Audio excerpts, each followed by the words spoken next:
Look, I'm not in the business of getting in fights with William Cooper.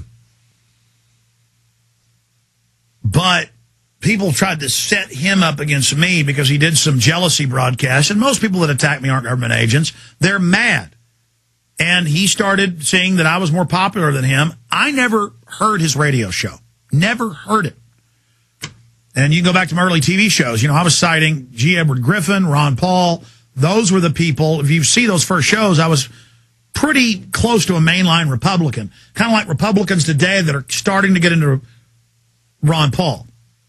That was about the level I was at. I mean, I knew about the Federal Reserve. I knew about global banks. I knew about monopoly capitalism. I knew socialism and fascism were controlled by the banks. I'd read Gary Allen's. You know who woke me up? It's Gary Allen. It's Bob Chapman. Bob Chapman, published that book. He paid for it. That's who woke me up. And so I wasn't into UFOs. I've never covered UFOs. That's not me. He was a UFOologist. That's what he did. And he was on WBCQ that no one can hear in Texas.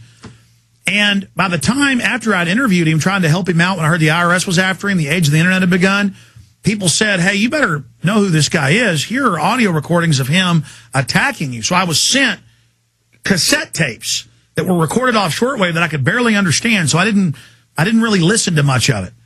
I popped one in, and he said that I'm a transvestite that wears ruby nipple rings, and I thought it was a joke. And then I finally read the Behold a Pale Horse I've been mailed. I've been mailed a lot of them, and it said that Jesus was sacrificed by aliens, and there were holograms and flying saucer submarines, and I mean, I couldn't get through it. And so I'm forced to just explain to people that William Cooper could attack me all he wanted to, and that's fine. It was all just because Genesis put my show on at night and he flipped out. Now, since then, I've heard a lot of it and thought I was going up against him. I had never heard him. I don't have time to listen to cassette tapes people send me. One time driving up to Waco to build the memorial church for those that died, I popped it in the cassette in my Tahoe and was just like, I mean, those recordings are out there. He said I was at a public event being given an award dressed as a transvestite, and Jesus is an alien. I mean, this was just, Jesus was being filmed with aliens, holograms. I mean, just lunatic crazy. I mean, just lunatic nuts. I had no idea. And I was talking to Jason Burmis about this the other night. He goes, yeah, he went and printed it up, actually. In fact, Jason's here, and I cleaned off the desk. Get him to print the passages where aliens filmed Jesus being crucified by the other aliens. I mean, folks, if that,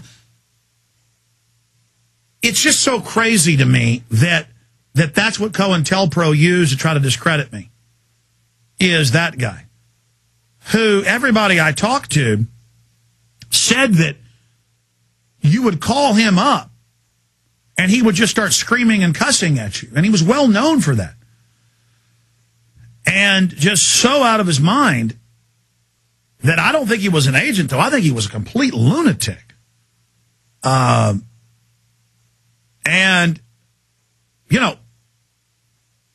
I cover real issues, things I can prove, documented facts I can cover. And I don't like speaking ill of the dead. But from the grave, that guy attacks me. And, I mean, have people really looked? I mean, it's like that there's some, what's his name? See, I haven't seen much of it, but I've got YouTube hooked up to a TV set in my garage. And for about a week or two, I was addicted to watching videos attacking me so I could run and watch them and laugh. But there's a guy,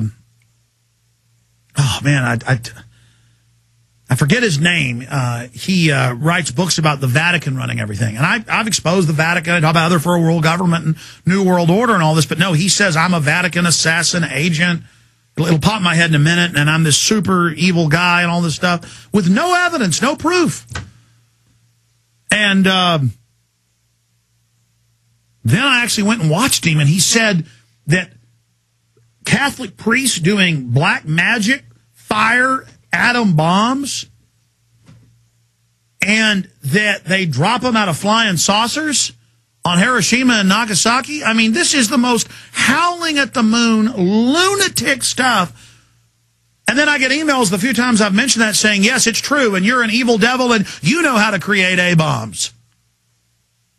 I mean, these people are, and they mean it, folks. I know how to go zzz, A-bomb, power, power, and I mean, you know, it's crazy. Anyways, I said I'd take your calls. It's just, we're going off down side issues now. I just get sad for people that spend the majority of their time believing these people. And look, I have nothing against Jewish people. I even have Jewish friends who are really nice, great people, and went to college with Jewish friends. I had an Iraqi friend in high school and college, too. You know, Iraqis are nice people. Had black friends, have black friends. But they Photoshop my head and say it's real on somebody's body, and then put me next to a Jewish lady and put me in a photo with rabbis and say it's real. And people say, respond to this. This is your Jewish wedding. It's not true. I mean, you know, I can't spend all day responding to this. Look, I'm not into holograms of Jesus being crucified. I'm not into flying submarines. I'm not into chupacabras. And I'm not bashing people that aren't. They can be into that all day. But I am who I am. I am what I say I am.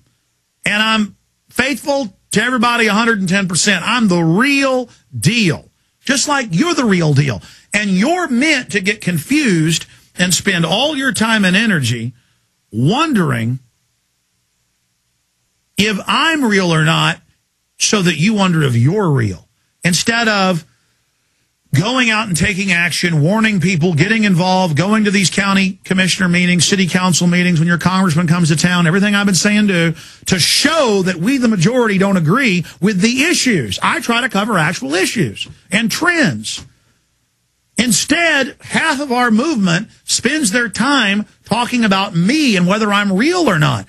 And that's great if I was just a Hollywood star and it was whether I was on the tabloids or not. But it's bad. So it's good for me overall because any publicity is good publicity, but it's bad for the overall awakening.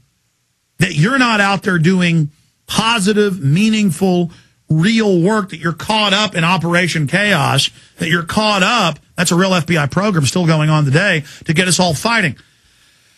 So I hate saying bad things about Mr. Cooper, but I mean, it's just the truth. He wrote this stuff, and I influenced him clearly to get more credible now that I've researched it, because his UFO stuff wasn't working. And always changing his stories about the aliens and stuff in the meetings and wild stuff. And then he changed all the story down the road and became the big patriot leader, and he's going to fight the New World Order, and he's the only leader, and everybody else is full of baloney, and nobody's good but him. Remember that? Because, again, and I think he went crazy. But I've seen local talk show hosts that have 10,000 listeners go crazy. They can't handle the power. Me, I become more humble as we gain momentum. And so I trust in God. We'll take more calls when we get back. Next hour coming up. Huge blitz of key info. Stay with us. Well, Bill Cooper was an alcoholic, and I didn't ever try to attack him. He got mad because the network put me on at night, and he thought, and I'd really never heard his show because I didn't listen to all his programs. I was busy. But I'd seen his book. It was all about flying saucers, so I didn't finish it. Somebody given it to me at Access TV like in 96. And then he really started attacking me in 98 because he was an egomaniac. And, you know, talking about flying saucers in the ocean and aliens and all this stuff. And I've tried to never attack him, but people resurrected old tapes he edited of me and stuff. And I just feel sorry for Bill, and he really let him set him up and, you know, ran out there and you know, helped him kill him. And it's just a big distraction, sir. I don't talk about flying saucers and all that stuff, man. I'm sorry. And so, I mean, it's all like an ego thing, like it's two football teams and who's for who. I'm sorry for Bill. But anybody, I mean, he was a liar, though. You know, one time I had him on the radio, and he was cussing, and I delayed him once. Then I said, please don't cuss again. I delayed him again, and I said, okay, thank you. Bye-bye. And then he went around saying he never cussed. The guy cussed on air. He cussed at everybody. He was yelling at the board op going, you effing little idiot. You know, I told you to call this number to effing have me on. And then he says that he didn't, you know, he was a pathetic drunk. And I don't like attacking people, but if you really want to know, that's it. Is that your answer? You like that answer? Anything else, sir? I believe you. I mean, I know you're putting out a lot of truth out there, and I'll tell you the best. Look, man, some dead drunk